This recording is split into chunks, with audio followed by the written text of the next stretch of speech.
Today's lesson will be over finding patterns in numbers and completing given rules. So I'm sitting here on vacation and I start to notice something. I start to notice that a lot of things around here are in a pattern. What's a pattern? A pattern is when elements repeat in a predictable manner. Sometimes they happen in your clothes or your design. Anybody got on a striped shirt? What about striped socks? Take a look at some of the patterns on the things that I brought to the beach with me.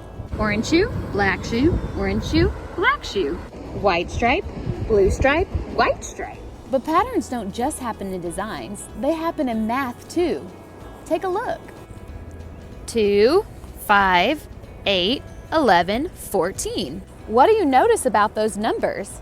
Well, right off the bat, something I notice is that they're getting bigger. In math, we have 2 ways that numbers can get bigger. What are those 2 ways?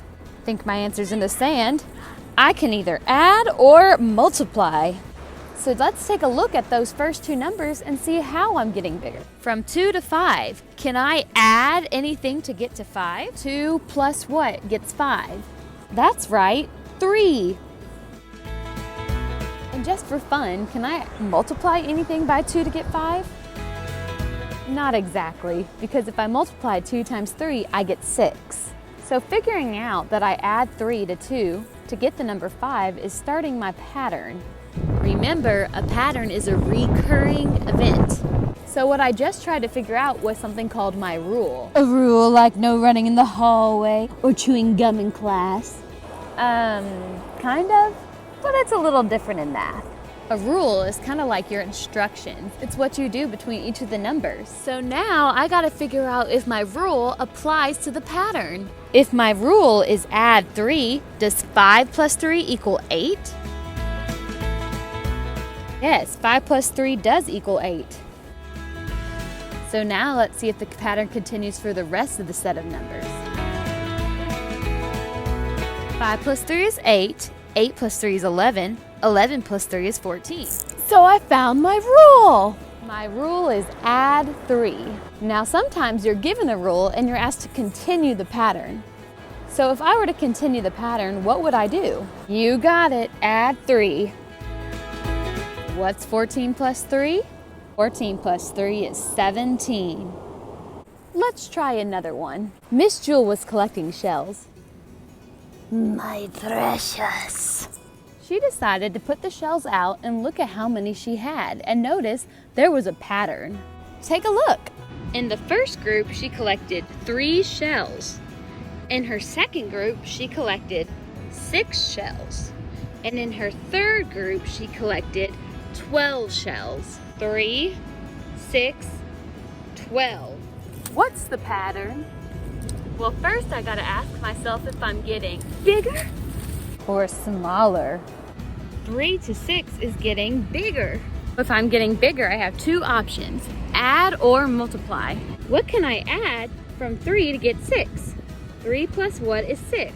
3 plus 3 is 6.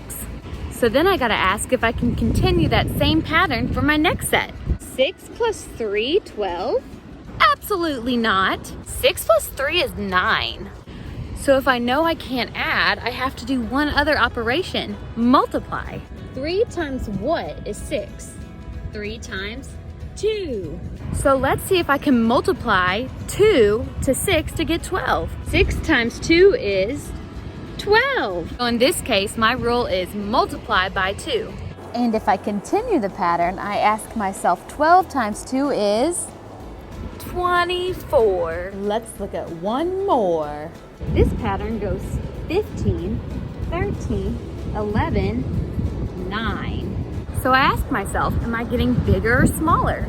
I'm getting smaller. If I'm getting smaller, I can do 2 things. I can either subtract or divide. So let's look back at my numbers. 15 to 13. I definitely can't divide anything by that to get 13, but I can subtract. 15 minus 2 is 13. Then my next step is I need to see if that rule continues for the rest of the pattern. 13 13 minus 2 is 11. 11 minus 2 is 9. So the rule to my pattern is subtract 2. And if I want to continue my pattern, I will continue on by subtracting 2 from 9. 7. And I can keep on continuing the pattern.